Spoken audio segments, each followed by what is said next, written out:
السلام عليكم، ازيكم يا حلوين؟ وكل سنة وانتم طيبين بمناسبة شهر رمضان الكريم.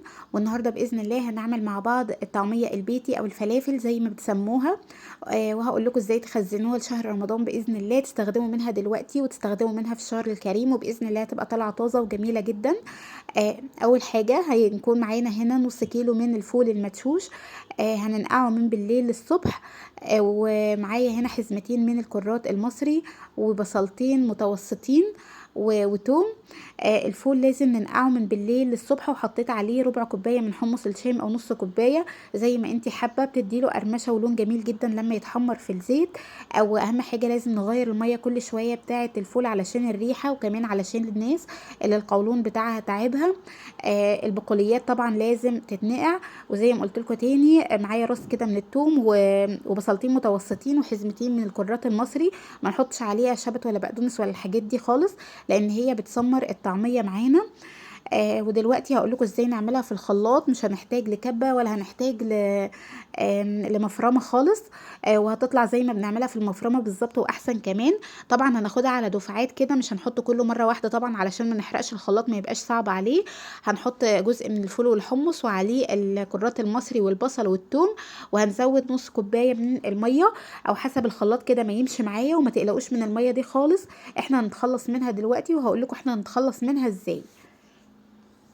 هنضرب كده كله مع بعض بالشكل اللي انتوا شايفينه ده، وهنفضل نضرب فيها كتير لحد ما توصل معانا بالشكل والقوام اللي انتوا شايفينه.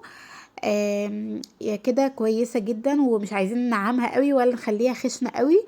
هجيب بقى مصفى واحطها في الحوض واحط تحتها حاجة، وهنزل بالطعمية اللي انا ضربتها في الخلاط علشان تنزل المية بتاعتها الزيادة بالشكل ده، وما يبقاش فيها مية خالص. وكل شوية هكرر نفس العملية تاني. هجيب واحط جزء من الفول والكرات والبصل، واحط عليه المية اللي نزلت من الطعمية. وهكذا نكرر العملية كذا مرة لحد ما تبقى معانا في الاخر بالشكل ده. شايفينها متماسكة ازاي؟ مفيش فيها مية ولا اي حاجة خالص.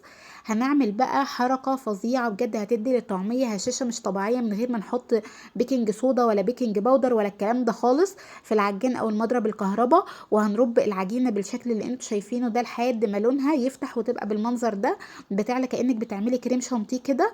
ومش هنحط فيها ولا ملح ولا اي حاجة، قلت احمر لكم منها كده كام واحدة تشوفوا نتيجتها. القمر اللي انتوا شايفينها دي بجد كان طعمها خطير وشكلها جميل جدا.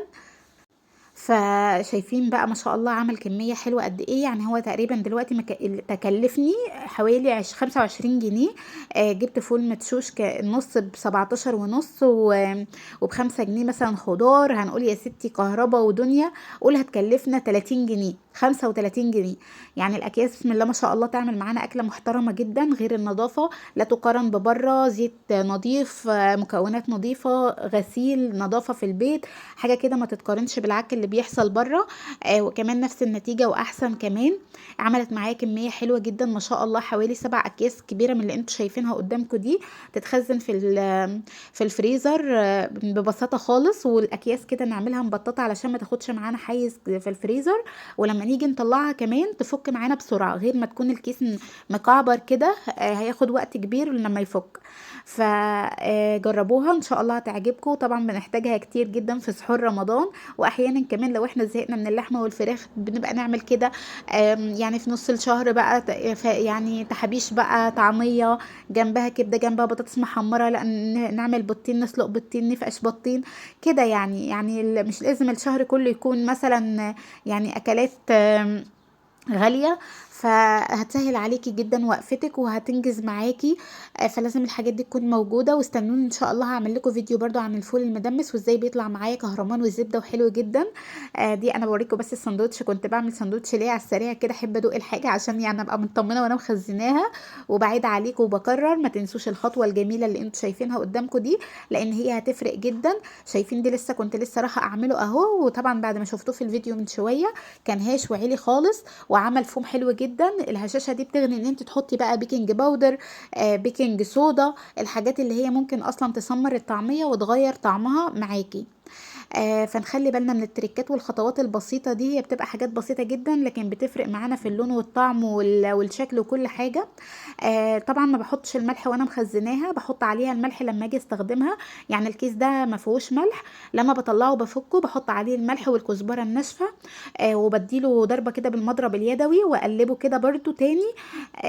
وبعدين السمسم بقى بيبقى سمسم مش متحمص، باخدها بقى على ايدي كده اعملها قراص، وانزل بيها في السمسم وعلى الزيت على طول على نار من المتوسطة العالية. ما نوطيش النار على الطعمية علشان ما جواها ما تبقاش معجنة من جوه. فبجد انا سعيده جدا ان انا قدمت الفيديو ده معاكم، علشان الناس اللي تستفيد منه ان شاء الله في رمضان. ولو انت استفدت من الفيديو بالله عليكي تدعي لنا دعوه حلوه. وكمان استنوني هعمل معاكم الفول باذن الله، وهنخزنه برضو زي ما بقول لكم كده. يعني الحاجات دي حاجات جميله جدا، بتوفر علينا وقت وجهد ونظافه وتوفير في البيت في عز الغلا اللي احنا فيه. وكمان هتعرفي تاكلي ولادك لو جبت حاجه جاهزه من بره. يعني بجد تحس ان هي ما بيبقاش فيها بركه زي الحاجه اللي معموله في البيت. يعني تمام، عملت معاكم الطعميه وهعمل معاكم الفول، وكمان الجبنه البيضاء، الجبنه المعمل اللي هي القديمه، انا عملتها في البيت وحقيقي طلعت تحفه جدا، وزودت لها قرون فلفل كانت بجد خطيره. ممكن انزل لكم بيها ريلز ان شاء الله برضو. استنوا مننا وصفات واكلات كتير حلوه جدا. ونصيحه بقى لست البيت في الشهر الكريم، حاولي تسيبيها لله، والارزاق دي بايد ربنا، ومهما الدنيا تغلى ربنا كاتب الرزق لكل واحد. ولئن شكرتم لازيدنكم. يعني نشكر ربنا ونحمده على النعم اللي احنا فيها، واللقمه لو حتى بسيطه نحمد ربنا ان هي موجوده معانا، وندعي في الشهر الكريم ان ربنا يكشف الغمه ويفك كرب كل مكروب، ويرزق الناس كلها من واسع فضله يا رب العالمين، ويجعل بيتنا كده عامر بفضل ربنا والرزق باذن الله، ويبارك في ولادنا ويتقبل صيامنا باذن الله، ويعيننا على القيام والصيام. ونبعد بقى عن يعني اي حاجة كنا بنعملها يعني ممكن تغضب ربنا. ولو متخاصمين مع حبايبنا نتصالح علشان الاعمال ترفع كده لربنا سبحانه وتعالى، ويتقبل مننا الصيام والقيام باذن الله. وكل سنة وانتم طيبين. واي حاجة حابين ان احنا نقدمها في القناة، لو حابين ان احنا ندخل معاكم مشتريات، فلوجات، اي حاجة اقترحوا عليا، وان شاء الله هكون متواجدة معاكم باذن الله باستمرار. واتمنى ان الفيديو ينال اعجابكم. وما تنسوش بقى في اخر الفيديو باذن الله دعوة حلوة منكم، ولايك واشتراك في القناة وتشير الفيديو لو عجبكم. والسلام عليكم ورحمة الله وبركاته.